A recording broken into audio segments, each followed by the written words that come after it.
Chapter 17 of Bird, Beast, or Fish? "These jewels rather puzzle me, Dick. What are they?" asked Martin, as the four assembled waiting for the first meal.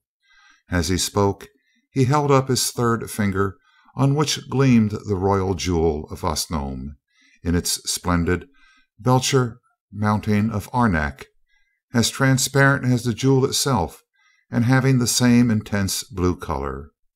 "I know the name Phaedon, but that's all I seem to know." "That's about all that anybody knows about them.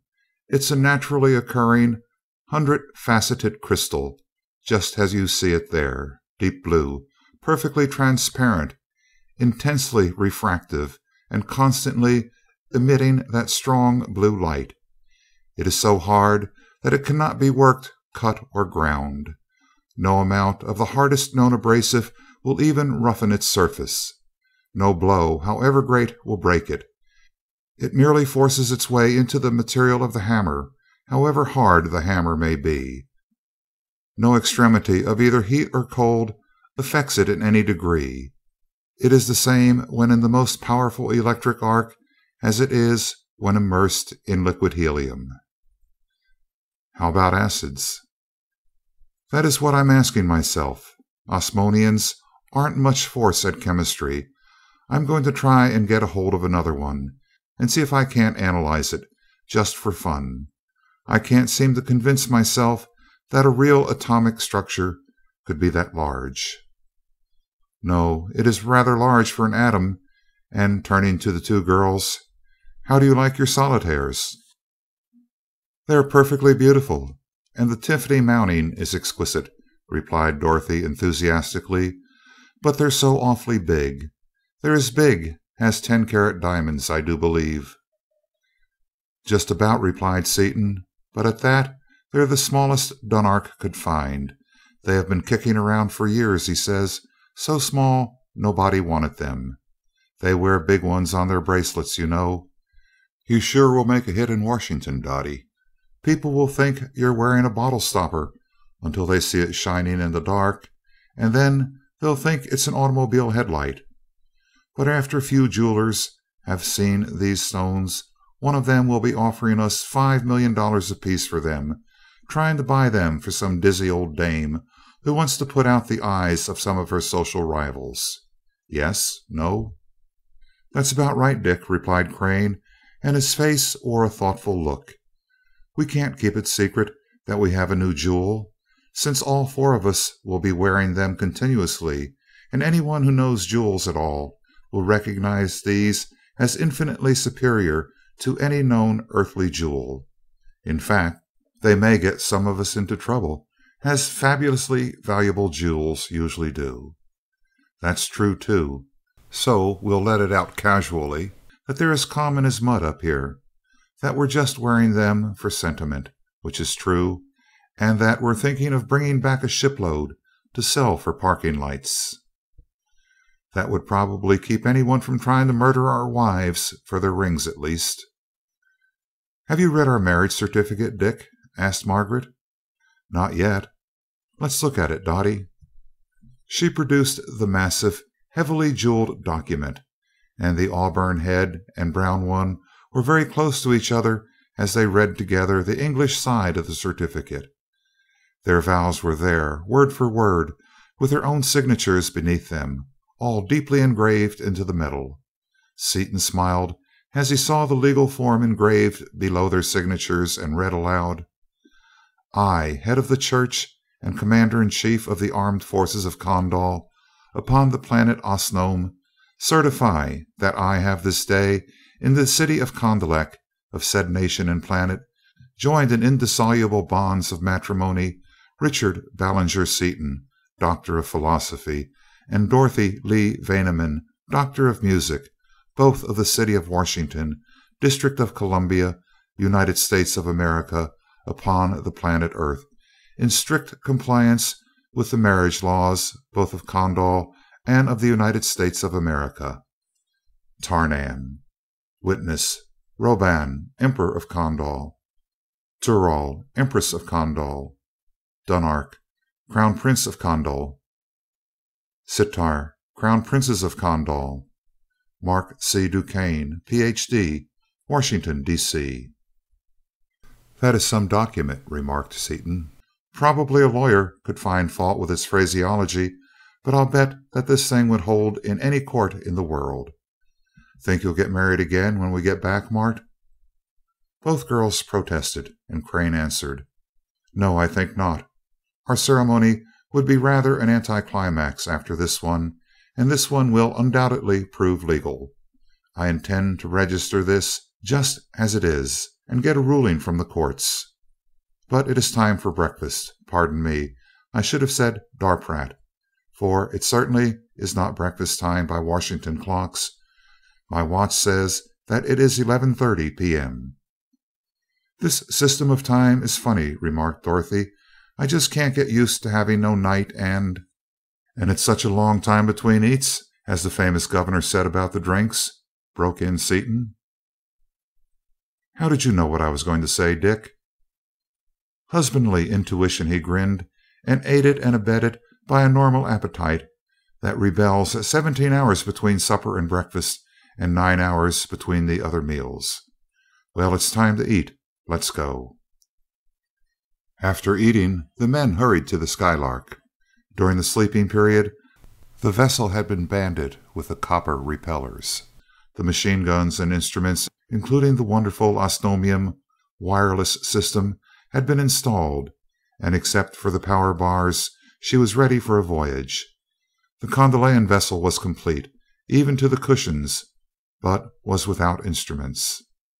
After a brief conversation with the officer in charge, Dunark turned to Seaton.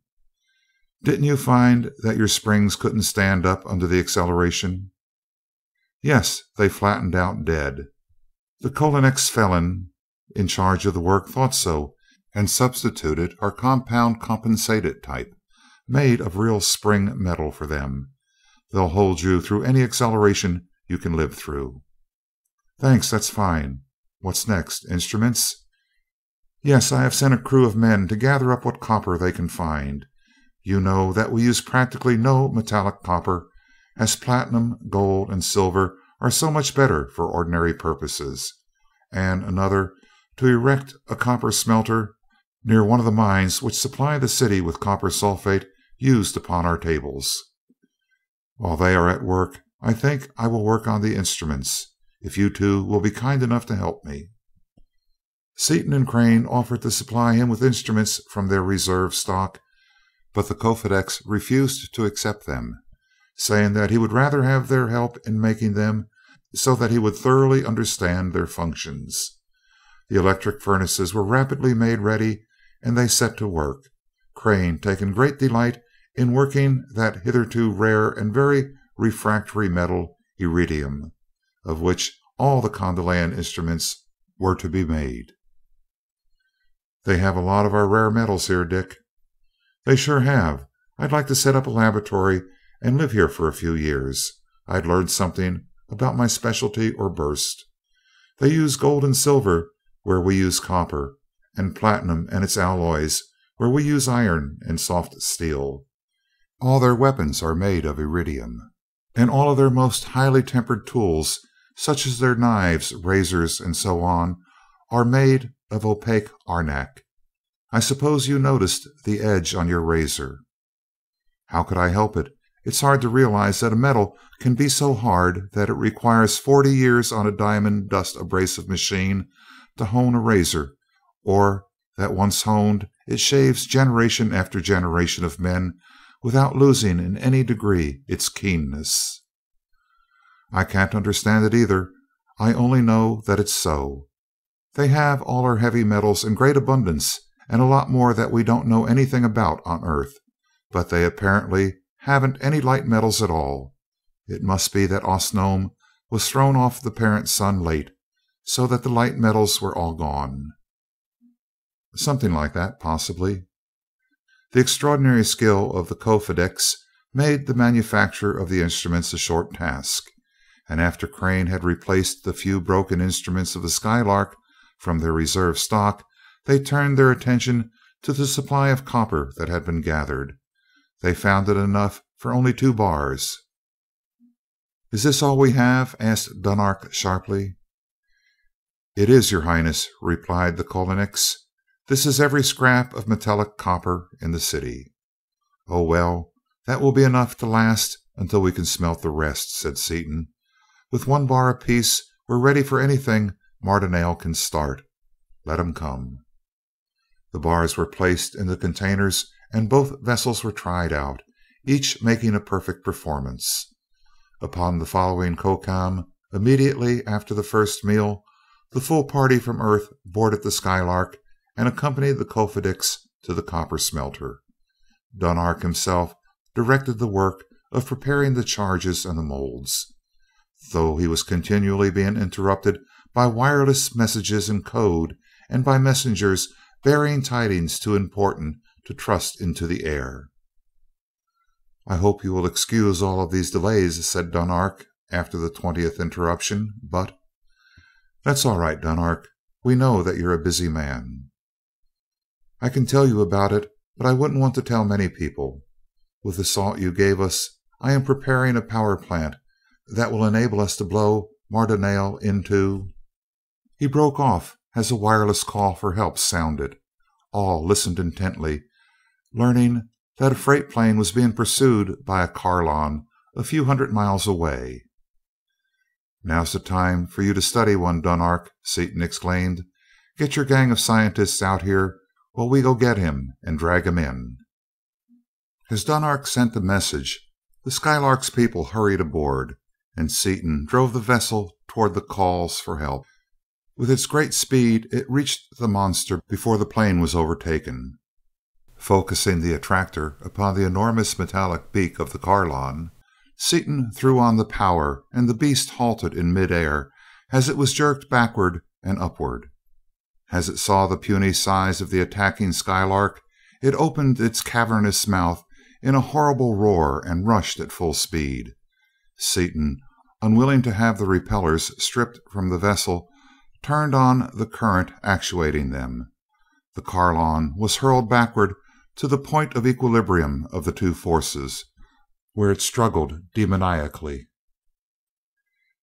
Seaton carried his captive back to the smelter, where finally, by judicious pushing and pulling, he succeeded in turning the monster flat upon its back and pinning it to the ground in spite of its struggles to escape. Soon the scientists arrived and studied the animal thoroughly at as close a range as its flailing arms permitted. "I wish we could kill him without blowing him to bits," wirelessed Dunark. "Do you know any way of doing it?" "We could if we had a few barrels of ether, or some of our own poison gases, but they are all unknown here, and it would take too long to build the apparatus to make them. I'll see if I can't tire him out, and get him that way as soon as you've studied him enough.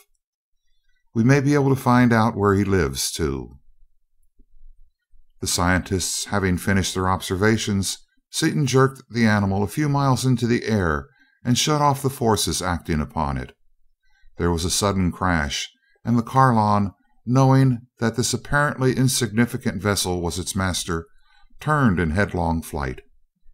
"Have you any idea what caused that noise just then, Dick?" asked Crane, who with characteristic imperturbability had taken out his notebook and was making exact notes of all that transpired.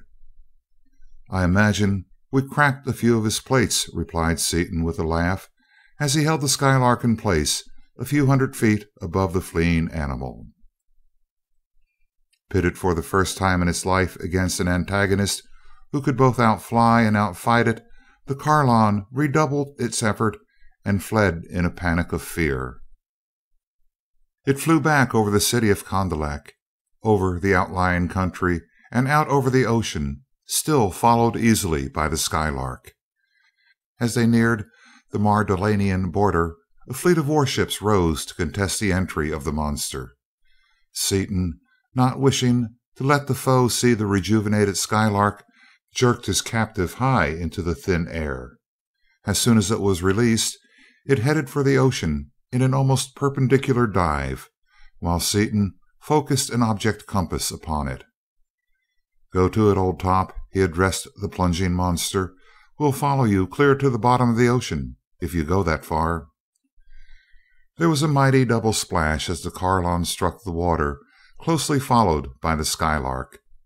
The girls gasped as the vessel plunged below the surface at such terrific speed, and seemed surprised that it had suffered no injury and that they had felt no jar. Seaton turned on the powerful searchlights and kept close enough so that he could see the monster through the transparent walls. Deeper and deeper the quarry dove until it was plainly evident to the pursuers that it was just as much at home in the water as it was in the air. The beams of light revealed strange forms of life, among which were huge, staring-eyed fishes which floundered about blindly in the unaccustomed glare. As the Carlon bored still deeper, the living things became scarcer, but still occasional fleeting glimpses were obtained of the living nightmares which inhabited the oppressive depths of these strange seas.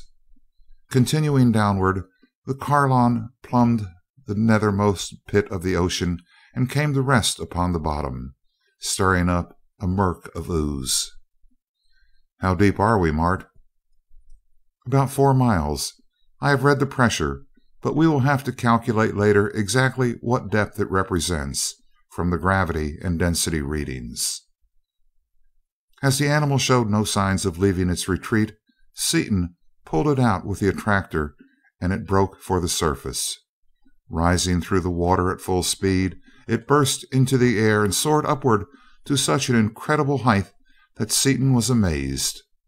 "I wouldn't have believed that anything could fly in air this thin," he exclaimed. "It is thin up here," assented Crane. "Less than 3 pounds to the square inch. I wonder how he does it." "It doesn't look as though we are ever going to find out. He's sure a bearcat," replied Seaton, as the Carlon, unable to ascend further, dropped in a slanting dive toward the lowlands of Kondal, the terrible swampy region covered with poisonous vegetation and inhabited by frightful animals and even more frightful savages. The monster neared the ground with ever increasing speed. Seaton, keeping close behind it, remarked to Crane, "He'll have to flatten out pretty quick or he'll burst something, sure." But it did not flatten out. It struck the soft ground head foremost and disappeared, its tentacles apparently boring a way ahead of it. Astonished at such an unlooked-for development, Seaton brought the Skylark to a stop and stabbed into the ground with the attractor. The first attempt brought up nothing but a pillar of muck. The second brought to light a couple of wings and one writhing arm. The third brought the whole animal still struggling as strongly as it had in the first contest. Seaton again lifted the animal high into the air. "If he does that again, we'll follow him." "Will the ship stand it?" asked DuQuesne with interest. "Yes. The old bus wouldn't have, but this one can stand anything. We can go anywhere that thing can go. That's a cinch.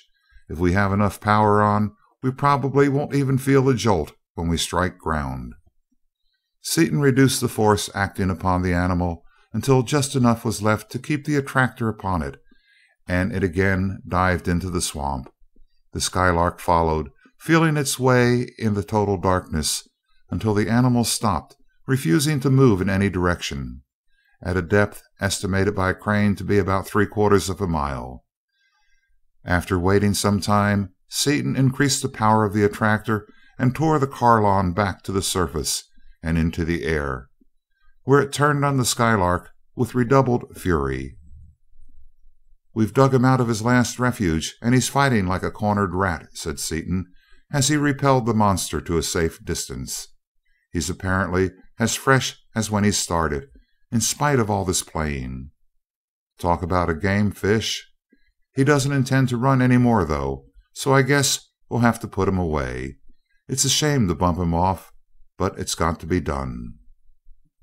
Crane aimed one of the heavy explosive bullets at the savagely struggling monster, and the earth rocked with a concussion as the shell struck its mark.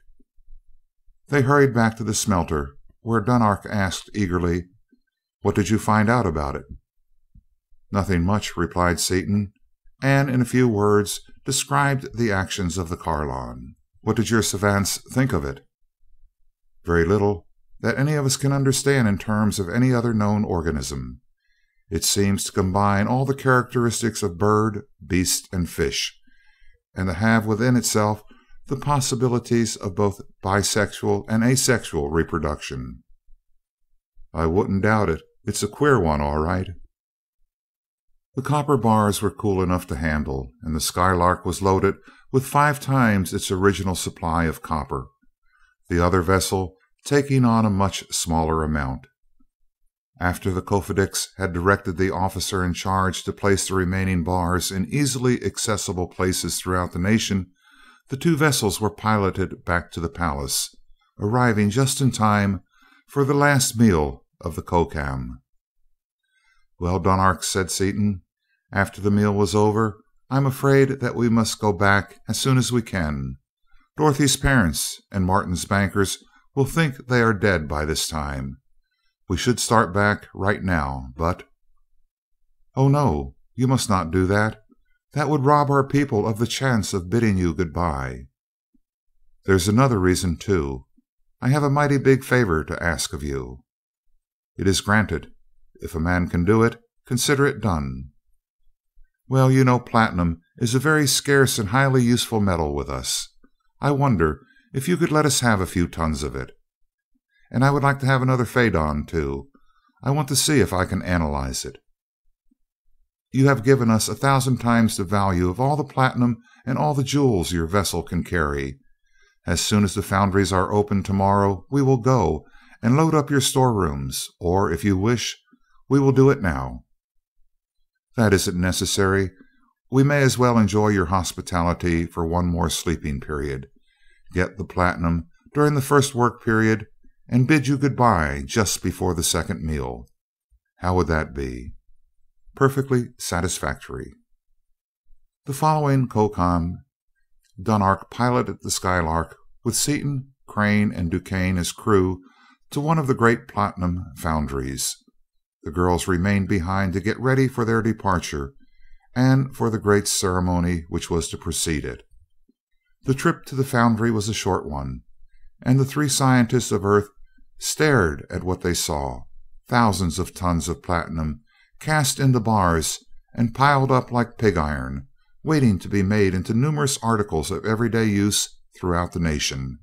Dunark wrote out an order which his chief attendant handed to the officer in charge of the foundry, saying, "Please have it loaded at once." Seaton indicated the storage compartment into which the metal was to be carried, and a procession of slaves, 2 men staggering under one ingot, was soon formed between the pile and the storage room. "How much are you loading on, Dunark?" asked Seaton, when the large compartment was more than half full. "My order called for about 20 tons in your weight, but I changed it later. We may as well fill that room full, so that the metal will not rattle around in flight. It doesn't make any difference to us. We have so much of it. It's like your gift of salt, only vastly smaller." "What are you going to do with it all, Dick?" asked Crane. "That is enough to break the platinum market completely." "That's exactly what I'm going to do," returned Seaton, with a gleam in his gray eyes. "I'm going to burst this unjustifiable fad for platinum jewelry so wide open that it'll never recover, and make platinum again available for its proper use in laboratories and in industries. You know yourself," he rushed on hotly, "that the only reason platinum is used at all for jewelry is that it is expensive. It isn't nearly so handsome as either gold or silver, and if it wasn't the most costly common metal we have, the jewelry wearing crowd wouldn't touch it with a 10-foot pole. Useless as an ornament, it is the one absolutely indispensable laboratory metal, and literally hundreds of laboratories that need it can't have it because over half the world's supply is tied up in jewelers' windows and in useless baubles. Then, too, it is the best thing known for contact points in electrical machinery. When the government and all those scientific societies were abjectly begging the jewelers to let loose a little of it, they refused. They were selling it to profiteering spendthrifts at $150 an ounce. The condition isn't much better right now. It's a vicious circle. As long as the price stays high, it will be used for jewelry. As long as it is used for jewelry, the price will stay high, and scientists will have to fight the jewelers for what little they get. While somewhat exaggerated, that is about the way matters stand. I will admit that I, too, am rather bitter on the subject," said Crane. "Bitter? Of course you're bitter. Everybody is, who knows anything about science and who has a brain in his head. Anybody who claims to be a scientist and yet stands for any of his folks buying platinum jewelry ought to be shot. But they'll get theirs as soon as we get back. They wouldn't let go of it before. They had too good a thing, but they'll let go now and get their fingers burned besides. I'm going to dump this whole shipment at 50 cents a pound, and will take mighty good care that jewelers don't corner the supply." "I'm with you, Dick, as usual." Soon the storage room was filled to the ceiling with closely stacked ingots of the precious metal, and the Skylark was driven back to the landing dock. She alighted beside Dunark's vessel, the Condor, whose gorgeously decorated crew of high officers sprang to attention as the four men stepped out. All were dressed for the ceremonial leave-taking, the three Americans wearing their spotless white, the Condolians wearing their most resplendent trappings. "This formal stuff sure does pull my cork," exclaimed Seaton to Dunark. "I want to get this straight. The arrangements was that we were to be here at this time, all dressed up, and wait for the ladies, who are coming under the escort of your people." "Yes, our family is to escort the ladies from the palace here. As they leave the elevator, the surrounding war vessels will salute, and after a brief ceremony, you two will escort your wives into the Skylark, Dr. DuQuesne standing a little apart and following you in. The war vessels will escort you as high as they can go, and the Condor will accompany you as far as our most distant sun before turning back." For a few moments Seaton nervously paced a short beat in front of the door of the space car. "I am getting more fussed every second," he said abruptly, taking out his wireless instrument. "I'm going to see if they aren't about ready." "What seems to be the trouble, Dick? Have you another hunch, or are you just rattled?" asked Crane. "Rattled, I guess, but I sure do want to get going," he replied as he worked the lever rapidly. "Dottie," he sent out, and the call being answered. "How long will you be? We're all ready, waiting and chewing our fingernails with impatience." "We'll soon be ready. The Carfidix is coming for us now." Scarcely had the tiny sounder become silent when the air was shaken by an urgently vibrated message, and every wireless sounder gave warning. End of chapter 17. Chapter 18 of The Invasion. The pulsating air and the chattering sounders were giving the same dire warning, the alarm extraordinary of invasion, of imminent and catastrophic danger from the air. "Don't try to reach the palace. Everyone on the ground will have time to hide in the deep arenak-protected pits beneath the buildings, and you would be killed by the invaders long before you could reach the palace. If we can repel the enemy and keep them from landing, the women will be perfectly safe, even though the whole city is destroyed. If they effect a landing, we are lost." "They will not land, then," Seaton answered grimly as he sprang into the Skylark and took his place at the boards. As Crane took out his wireless, Seaton cautioned him. "Send in English and tell the girls not to answer, as these devils can locate the calls within a foot and will be able to attack the right spot. Just tell them we're safe in the Skylark. Tell them to sit tight while we wipe out this gang that is coming, and that we'll call them once in a while when we have time during the battle." Before Crane had finished sending the message, the crescendo whine of enormous propellers was heard. Simultaneously, there was a deafening concussion, and one entire wing of the palace disappeared in a cloud of dust, in the midst of which could be discerned a few flying fragments. The air was filled with Mardolian warships. They were huge vessels, each mounting hundreds of guns, and the rain of high explosive shells was rapidly reducing the great city to a widespread heap of debris. Seaton's hand was upon the lever which would hurl the Skylark upward into the fray. Crane and Duquesne, each hard of eye and grim of jaw, were stationed at their machine guns. "Something's up," exclaimed Seaton. "Look at the condol." Something had happened indeed. Dunark sat at the board, his hand upon the power lever, and each of his crew was in place, grasping his weapon, but every man was writhing in agony, unable to control his movements. As they stared, momentarily spellbound, the entire crew ceased their agonizing struggles and hung apparently lifeless from their supports. "They've got to him some way. Let's go," yelled Seaton. As his hand tightened upon the lever, a succession of shells burst upon the dock, wrecking it completely. All three men fancied that the world had come to an end as the stream of high explosive was directed against their vessel. But the 4-foot shell of arenak was impregnable, and Seaton shot the Skylark upward into the midst of the enemy fleet.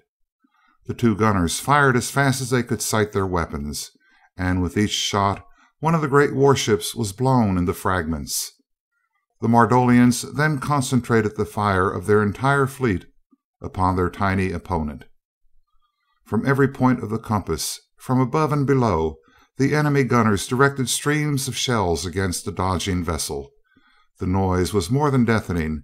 It was one continuous shattering explosion, and the Earthmen were surrounded by such a blaze of fire from the exploding shells that they could not see the enemy vessels. Seaton sought to dodge the shells by a long dive toward one side, only to find that dozens of new opponents had been launched against them. The deadly airplane torpedoes of Ostnome.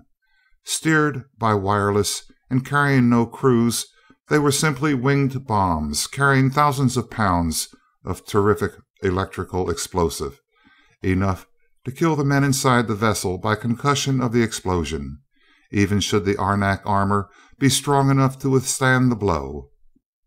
Though much faster than the Ostnomian vessels, they were slow beside the Skylark, and Seaton could have dodged a few of them with ease. As he dodged, however, they followed relentlessly, and in spite of those which were blown up by the gunners, their number constantly increased until Seaton thought of the repellers.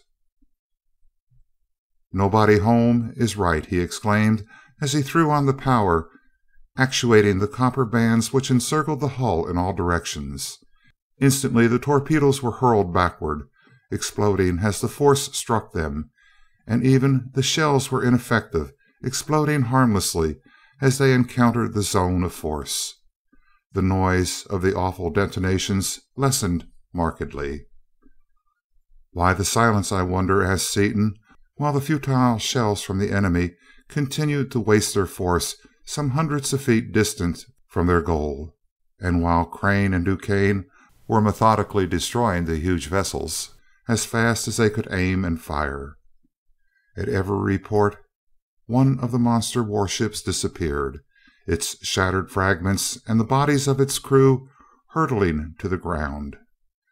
His voice could not be heard in even the lessened tumult, but he continued: "It must be that our repellers have set up a partial vacuum by repelling even the air." Suddenly the shelling ceased, and the Skylark was enveloped by a blinding glare from hundreds of great reflectors, an intense, searching, bluish-violet light that burned the flesh and seared through eyelids and eyeballs into the very brain. "Ultraviolet!" yelled Seaton at the first glimpse of the light as he threw on the power. "Shut your eyes. Turn your heads down." Out in space, far beyond the reach of the deadly rays, the men held a short conference. then donned heavy leather and canvas suits, which they smeared liberally with thick red paint, and replaced the plain glasses of their helmets with heavy lenses of deep ruby glass. "This'll stop any ultraviolet ray ever produced," exulted Seaton as he again threw the vessel into the Mardolian fleet. A score of great vessels met their fate before the Skylark was located, and although the terrible rays were again focused upon the intruder in all their intensity, the carnage continued. In a few moments, however, the men heard, or rather felt, a low, intense vibration, like a silent wave of sound, a vibration which smote upon the eardrums as no possible sound could smite, a vibration which racked the joints and tortured the nerves as though the whole body were disintegrating. So sudden and terrible was the effect that Seaton uttered an involuntary yelp of surprise and pain as he once more fled into the safety of space. "What the devil was that?" demanded DuQuesne. "Was it infrasound? I didn't suppose such waves could be produced." "Infrasound is right. They produce almost anything here," replied Seaton, and Crane added, "Well, about 3 fur suits apiece, with cotton in our ears, ought to kill any wave propagated through air." The fur suits were donned forthwith, Seaton whispering in Crane's ear, "I found out something else, too. The repellers repel even the air. I'm going to shoot enough juice through them to set up a perfect vacuum outside. That'll kill those air waves." Scarcely were they back within the range of the fleet when DuQuesne, reaching for his gun to fire the first shot, leaped backwards with a yell. "Beat it!" Once more at a safe distance, DuQuesne explained, "It's lucky I'm so used to handling hot stuff that, from force of habit, I never make close contact with anything at the first touch. That gun carried thousands of volts, with a lot of amperage behind them, and if I had had a good hold on it, I couldn't have let go. We'll block that game quickly enough, though. Thick, dry gloves covered with rubber are all that is necessary. It's a good thing for all of us that you have those fancy condensite handles on your levers, Seaton." "That was how they got Dunark, undoubtedly," said Crane, as he sent a brief message to the girls, assuring them that all was well, as he had been doing at every respite. "But why were we not overcome at the same time?" "They must have had the current tuned to iridium, and had to experiment until they found the right wave for steel," Seaton explained. "I should think our bar would have exploded with all that current. They must have hit the copper range, too." Seaton frowned in thought before he answered, "Maybe because it's induced current and not a steady battery impulse. Anyway, it didn't. Let's go." "Just a minute," put in Crane. "What are they going to do next, Dick?" "Search me. I'm not used to my new Osnomian mind yet. I recognize things all right after they happen, but I can't seem to figure ahead. It's like a dimly remembered something that flashes up as soon as mentioned. I get too many and too new ideas at once. I know, though, that the Osnomians have defenses against all these things except this last stunt of the charged guns. That must be the new one that Mardonale stole from Kondal. The defenses are, however, purely Osnomian in character and material. As we haven't got the stuff to set them up as the Osnomians do, we'll have to do it our own way. We may be able to dope out the next one, though. Let's see what they have given us so far." "We've got to hand it to 'em," responded DuQuesne admiringly. "They've given us the whole range of wavelengths one at a time. They've given us light, both ultraviolet and visible, sound, infrasound, and electricity. I don't know what's left unless they give us a new kind of X-rays, or Hertzian, or infrared heat waves, or—" "That's it, heat," exclaimed Seaton. "They produce heat by means of powerful wave generators, and by setting up heavy induced currents in the armor, they can melt arenak that way." "Do you suppose we can handle the heat with our refrigerators?" asked Crane. "Probably. We have a lot of power, and the new arenak cylinders of our compressors will stand anything. The only trouble will be in cooling the condensers. We'll run as long as we have any water in our tanks, then go dive into the ocean to cool off. We'll try it a whirl anyway." Soon the Skylark again was dealing out death and destruction in the thick of the enemy vessels, who again turned from the devastation of the helpless city to destroy this troublesome antagonist. But in spite of the utmost efforts of light waves, sound waves, and high tension electricity, the space car continued to take its terrible toll. As Seaton had foretold, the armor of the Skylark began to grow hot, and he turned on the full power of the refrigerating system.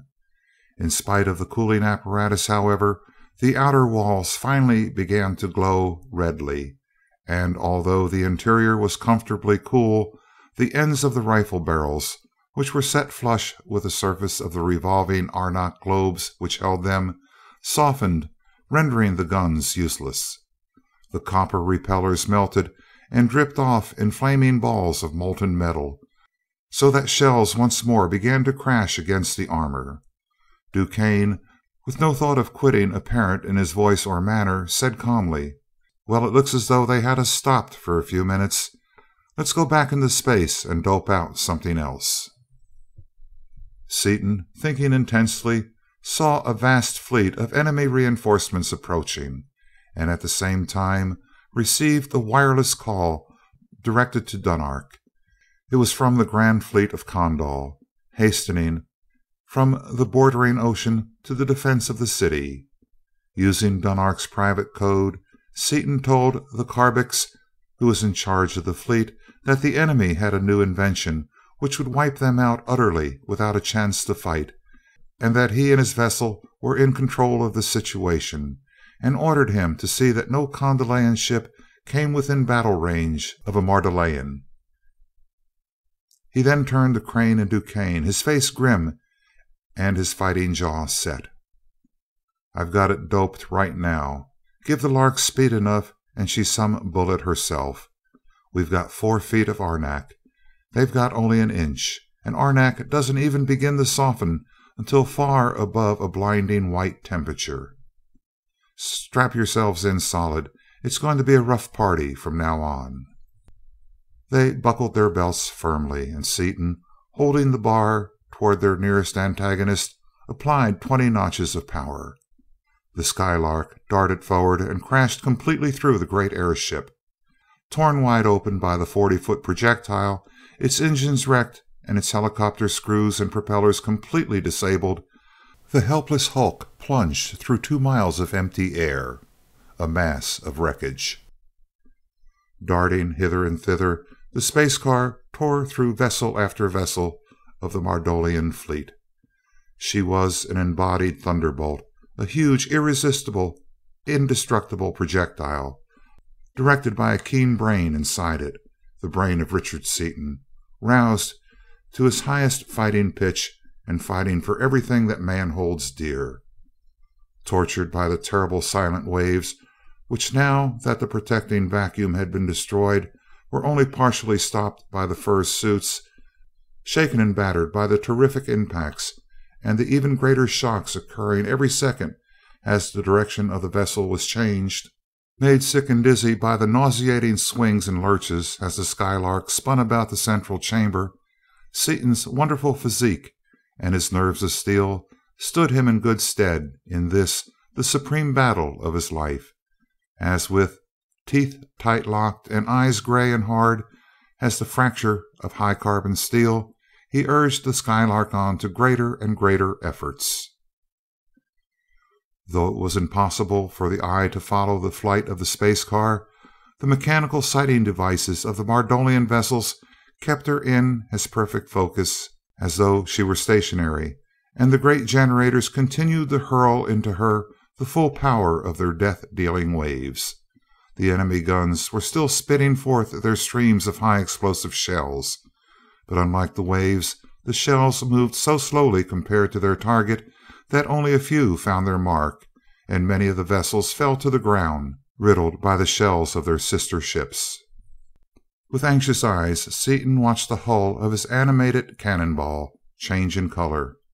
From dull red it became cherry, and as the cherry red gave place to bright red heat, Seaton threw even more power into the bar as he muttered through his set teeth, "Well, Seaton, old top, you've got to cut out this loafing on the job and get busy." In spite of his utmost exertions, and in spite of the powerful ammonia plant now exerting its full capacity, but sadly handicapped by the fact that its cooling water was now boiling, Seaton saw the arenak shell continue to heat. The bright red was succeeded by orange, which slowly changed, first to yellow, then to light yellow, and finally to a dazzling white, through which, with the aid of his heavy red lenses, he could still see the enemy ships. After a time he noted that the color had gone down to yellow, and he thrilled with exultation, knowing that he had so reduced the number of the enemy fleet that their wave generators could no longer overcome his refrigerators. After a few minutes more of the awful carnage, there remained only a small fraction of the proud fleet which, thousands strong, had invaded Kondal, a remnant that sought safety in flight. But even in flight they still fought with all their weapons, and the streams of bombs dropped from their keel batteries upon the country beneath marked the path of their retreat with a wide swath of destruction. Half inclined to let the few remaining vessels escape, Seaton's mind changed instantly as he saw the bombs spreading devastation upon the countryside, and not until the last of the Mardolian vessels had been destroyed did he drop the Skylark into the area of ruins which had once been the palace grounds, beside the Kondal, which was still lying as it had fallen. After several attempts to steady their whirling senses, the three men finally were able to walk, and opening a door, they leaped out through the opening in the still glowing wall. Seaton's first act was to wireless the news to Dorothy, who replied that they were coming as fast as they could. The men then removed their helmets, revealing faces pale and drawn, and turned to the helpless space car. "There's no way of getting into this thing from the outside," Seaton began, when he saw that the Kofedix and his party were beginning to revive.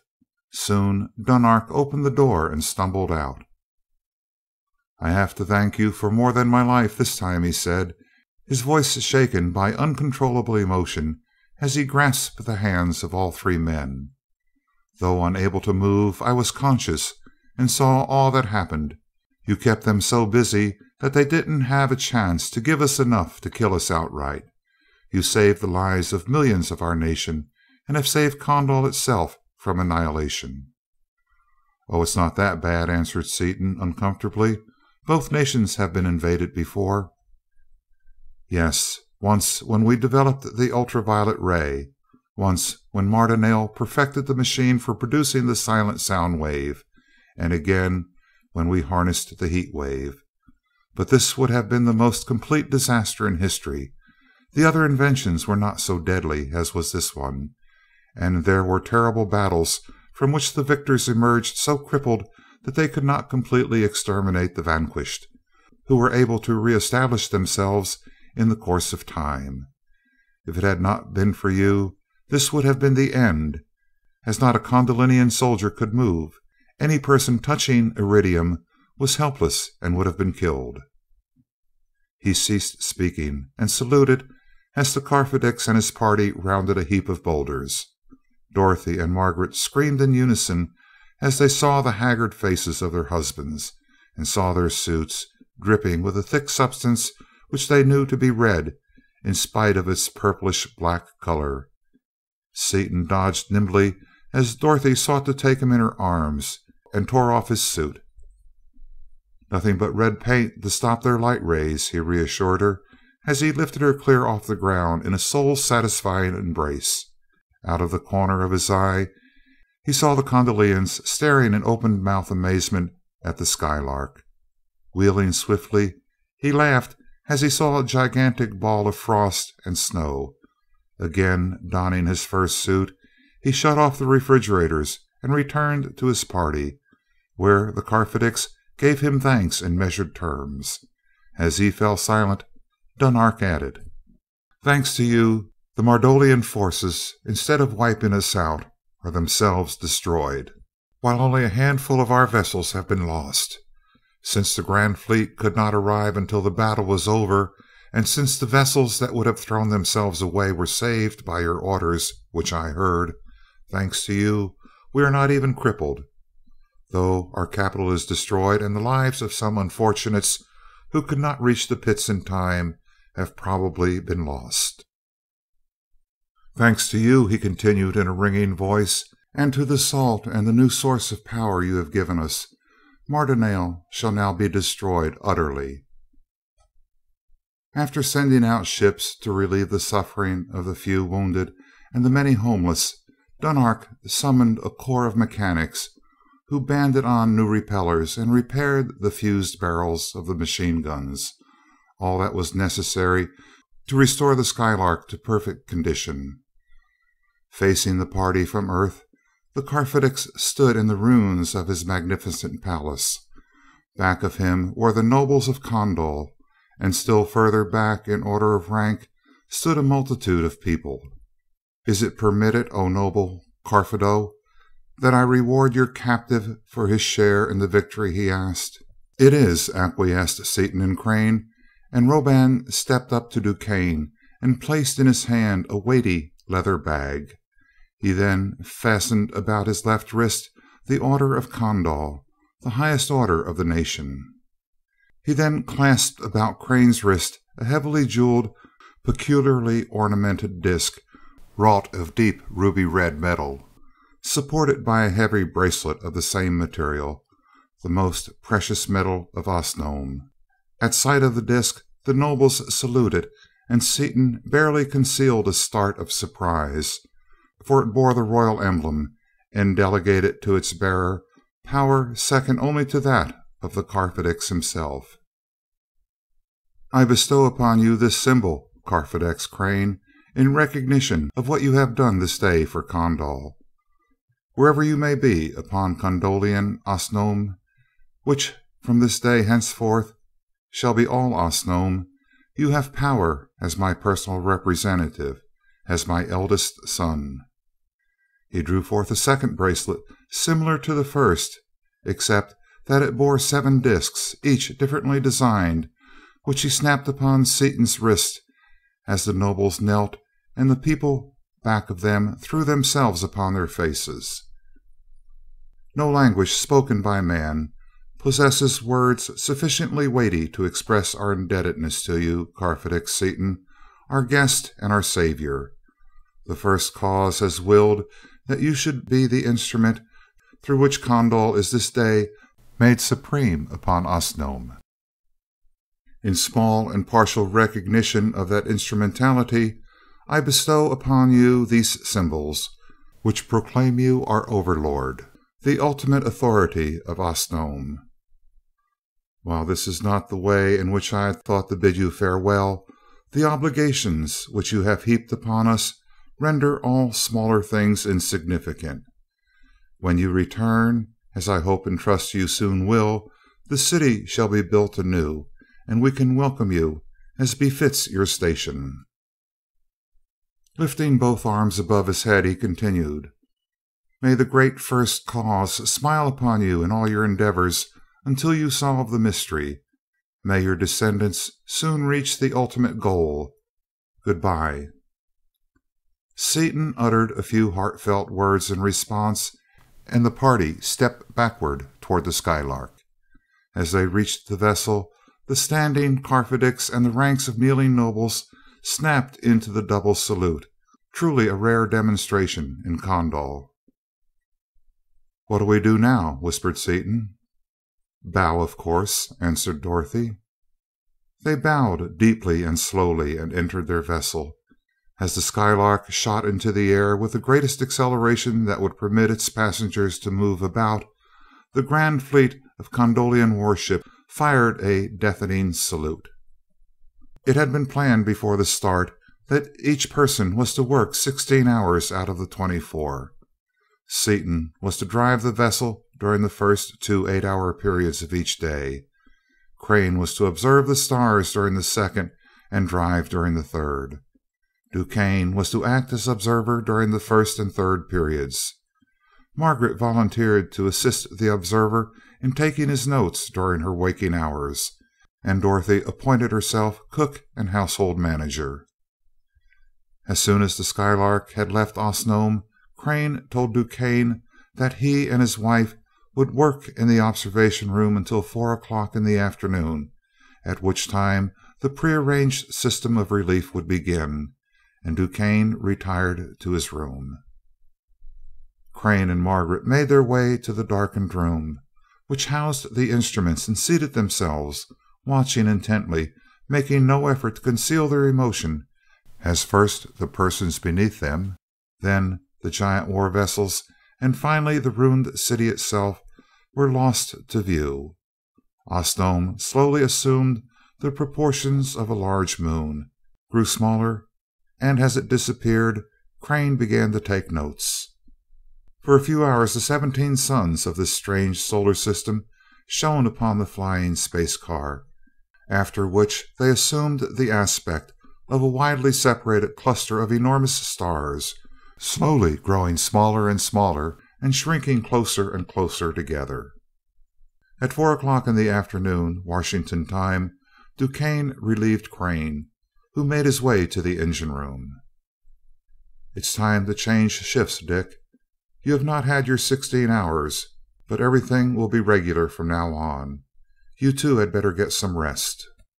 "All right," replied Seaton, as he relinquished the controls to Crane, and after bidding the new helmsman good night, he and Dorothy went below to their cabin. Standing at the window, with their arms around each other, they stared down with misty eyes at the very faint green star, which was rapidly decreasing in brilliance as the Skylark increased its already inconceivable velocity. Finally, as it disappeared altogether, Seaton turned to his wife and tenderly, lovingly took her in his arms. "Little girl, sweetheart," he whispered, and paused, overcome by the intensity of his feelings. "I know, husband mine," she answered, while tears dimmed her glorious eyes. "It is too deep. With nothing but words, we can't say a single thing." End of chapter 18. Chapter 19 of The Return to Earth. DuQuesne's first act, upon gaining the privacy of his own cabin, was to open the leather bag presented to him by the Karfedix. He expected to find it filled with rare metals, with perhaps some jewels, instead of which the only metal present was a heavily insulated tube containing a full pound of metallic radium. The least valuable items in the bag were scores of diamonds, rubies, and emeralds of enormous size and of flawless perfection. Merely ornamental glass upon Osnome, Dunark knew that they were priceless on Earth, and had acted accordingly. To this great wealth of known gems he had added a rich and varied assortment of the rare and strange jewels peculiar to his own world, the Phaedon alone being omitted from the collection. DuQuesne's habitual calmness of mind almost deserted him as he classified the contents of the bag. The radium alone was worth millions of dollars, and the scientist in him exulted that at last his brother scientists should have ample supplies of that priceless metal with which to work, even while he was rejoicing in the price he would exact for it. He took out the familiar jewels, estimating their value as he counted them, a staggering total.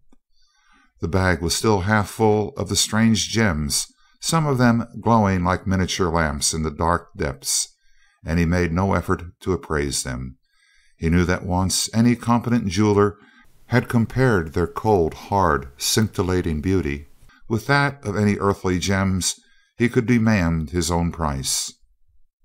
"At last," he breathed to himself, "I will be what I have always longed to be, a money power.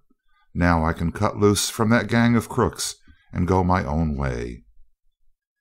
He replaced the gems and the tube of radium in the bag, which he stowed away in one of his capacious pockets, and made his way to the galley.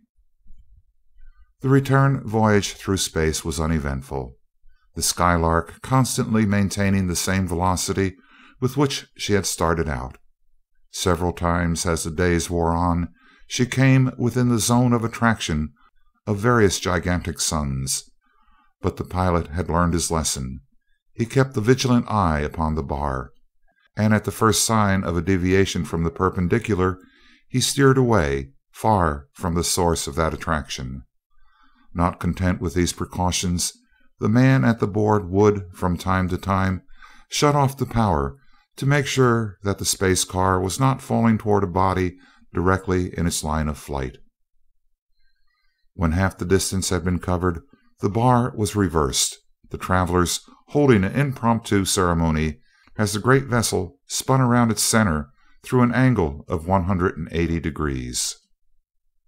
A few days later, the observers began to recognize some of the fixed stars in familiar constellations, and knew that the yellowish-white star directly in their line of flight was the sun of their own solar system.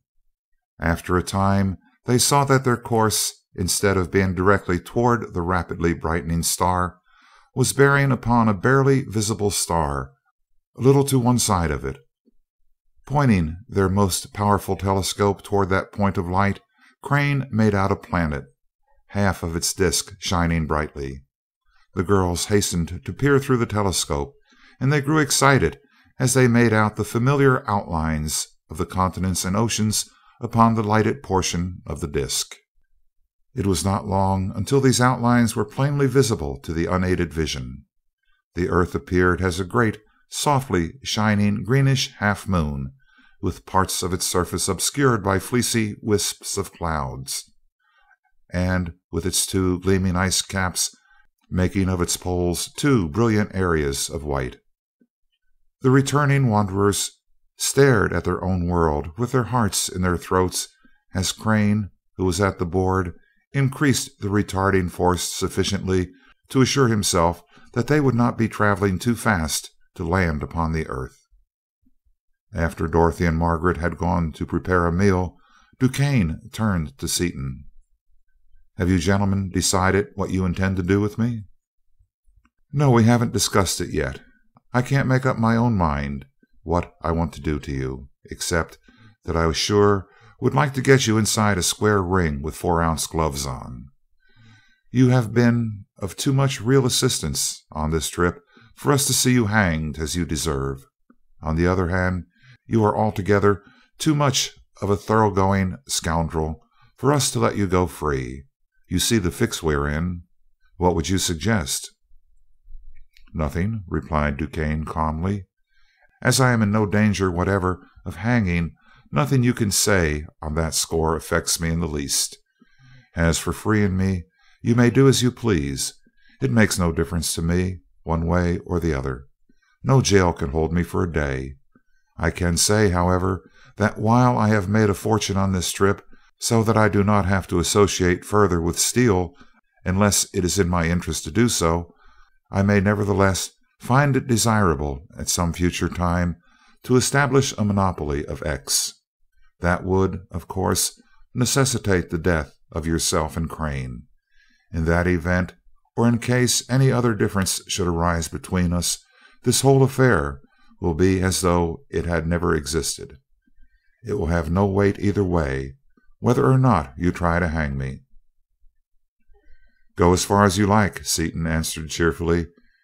"If we're not a match for you and your gang, on foot or in the air, in body or in mind, we'll deserve whatever we get. We can outrun you, outjump you, throw you down, or lick you.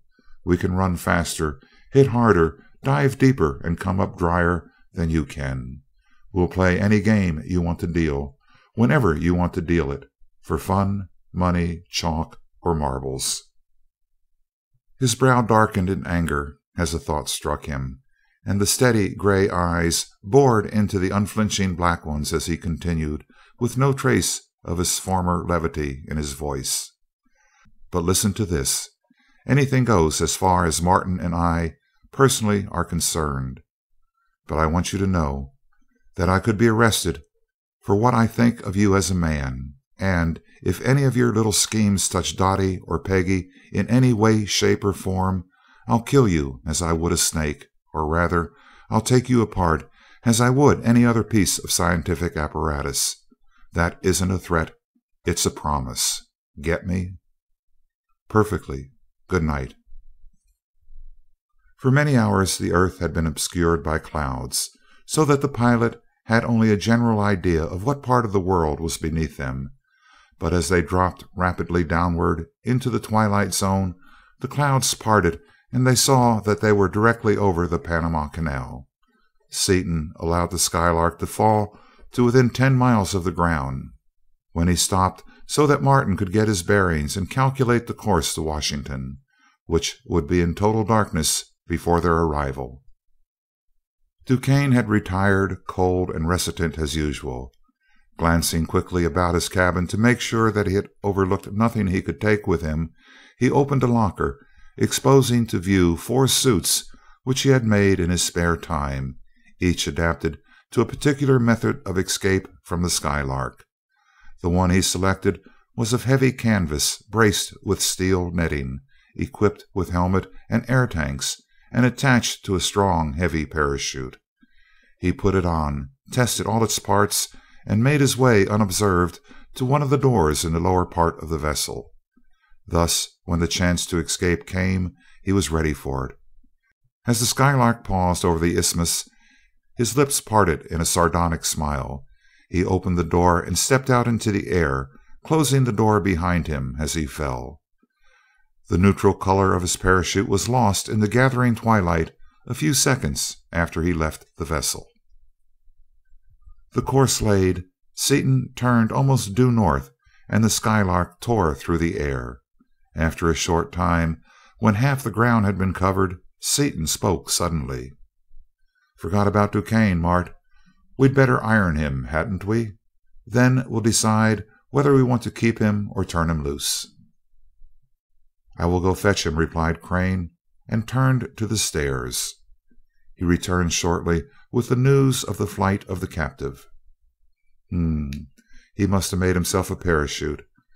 I didn't think even he would tackle a 60,000-foot drop. I'll tell the world that he sure has established a record. I can't say I'm sorry that he got away, though. We can get him any time we want him anyway, as that little object compass in my drawer is still looking right at him," said Seaton. "I think he earned his liberty," declared Dorothy stoutly, and Margaret added, "He deserves to be shot, but I'm glad he's gone. He gives me the shivers." At the end of the calculated time they saw the lights of a large city beneath them, and Crane's fingers clenched upon Seaton's arm as he pointed downward. There were the landing lights of Crane Field, 7 peculiarly arranged searchlights throwing their mighty beams upward into the night. "9 weeks, Dick," he said unsteadily, "and Shiro would have kept them burning 9 years if necessary." The Skylark dropped easily to the ground in front of the testing shed, and the wanderers leaped out, to be greeted by the half-hysterical Jap. Shiro's ready vocabulary of peculiar but sonorous words failed him completely, and he bent himself double in a bow, his yellow face wreathed in the widest possible smile. Crane, one arm around his wife, seized Shiro's hand and wrung it in silence.